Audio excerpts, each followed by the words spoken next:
સુરત જિલ્લામાં કેટલાક લેભાગુ તત્વો આ માનવીય સંકટને કમાણીનું સાધન બનાવી રહ્યા છે, ત્યારે ભારતભરમાં કરેલું રાંધણ ગેસને સર્જાયેલી અછતનો લાભ ઉઠાવી લોકો પાસેથી ઊંચા ભાવ વસૂલતા કાળાબજારીઓ પર સુરત જિલ્લા એલસીબીએ લાનત કરી છે. વિશ્વ અત્યારે ઇઝરાયલ અને ઈરાન વચ્ચેના ભીષણ યુદ્ધની જ્વાળાઓમાં સળગી રહ્યું છે, ત્યારે આ યુદ્ધના કારણે વૈશ્વિક સ્તરે ઈંધણ અને ગેસની અછત વર્તાઈ રહી છે. ત્યારે સુરત જિલ્લાના પોલીસની ટીમો પેટ્રોલિંગમાં હતી તે દરમિયાન બાતમી મળી હતી કે કામરેજ તાલુકાના પરબ ગામે આવેલી ઓમ ઇન્ડસ્ટ્રીયલ એસ્ટેટમાં ગેસના બાટલાઓનું ગેરકાયદે વેચાણ થઈ રહ્યું છે.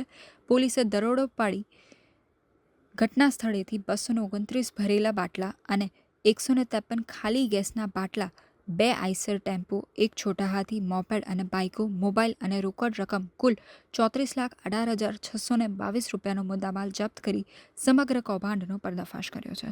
પોલીસ તપાસમાં ચોંકાવનારો ખુલાસો થયો છે કે આ ગેસનો જથ્થો મહારાષ્ટ્રના પાલઘર સ્થિત કોન્ફિડન્સ પેટ્રોલિયમ ઇન્ડિયન લિમિટેડમાંથી ભરીને લાવવામાં આવ્યો હતો. નિયમ મુજબ આ બાટલાઓ પરબ, વેલંજા અને અંકલેશ્વરના ગ્રાહકોને પહોંચાડવામાં આવતો હતો, પરંતુ રામદેવ ગેસ એજન્સીના દેવાલાલ કલાલે અને તેના શેઠ કનૈયાલાલના કહેવા પર આ જથ્થો ડાયવર્ટ કર્યો હતો. અછતનો લાભ લઈ 900,000 રૂપિયાનો બાટલો સીધો 2350 રૂપિયામાં બારોબાર વેચવામાં આવતો હતો.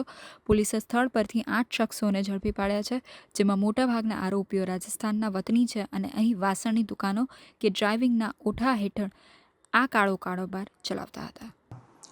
રાંધણ ગેસના બાટલાઓનો ગેરકાયદેસર રીતે કાળાબજારી કરતા સંગ્રહખોરો અને વેચાણ કરતા ઈસમોને પકડવા માટે સુરત ગ્રામ્ય એલસીબીની ટીમ પેટ્રોલિંગમાં હતી. તે દરમિયાન તેમને બાતમી મળેલ કે કામરેજના પરબ હોમ ઇન્ડસ્ટ્રીયલ વિસ્તારમાં દેવા મારવાડી નામનો વ્યક્તિ રોડ ઉપર વાહનો પોતાના આઈસર ટેમ્પોમાંથી બીજા વાહનોમાં રાંધણ ગેસના બાટલા અનલોડિંગ કરી રહેલ છે. જે બાતમીના આધારે એલસીબીની ટીમ સદર જગ્યાએ પહોંચતા 8 આરોપીઓ તેમજ એક વોન્ટેડ આરોપી અને 229 બાટલા ભરેલા અને 153 ખાલી બાટલા મળી આવેલ, જે ગેરકાયદેસર રીતે સંગ્રહખોરી કરી અને વેચાણ કરતા હતા, જે બાબતેની કામરેજ પોલીસ સ્ટેશનમાં વિગતવારની ફરિયાદ આપેલ છે, જેની તપાસ હાલ ચાલુ છે.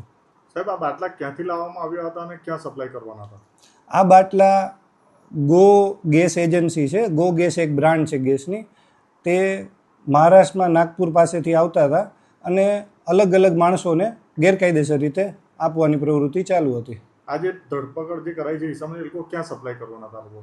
એ લોકો એને ગ્રામ્ય વિસ્તારમાં તેમજ સિટીના અલગ અલગ વિસ્તારોમાં કરવાના હતા, જે બાબતેની હાલ વિગતવારની તપાસ ચાલુ છે. કેટલો મુદ્દામાલ કબજે કરાયો?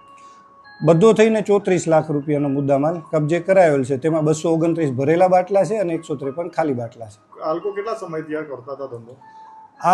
એ બાબતેની તપાસ ચાલુ છે. આ હમણાં આવેલી આ પહેલી ગાડી છે.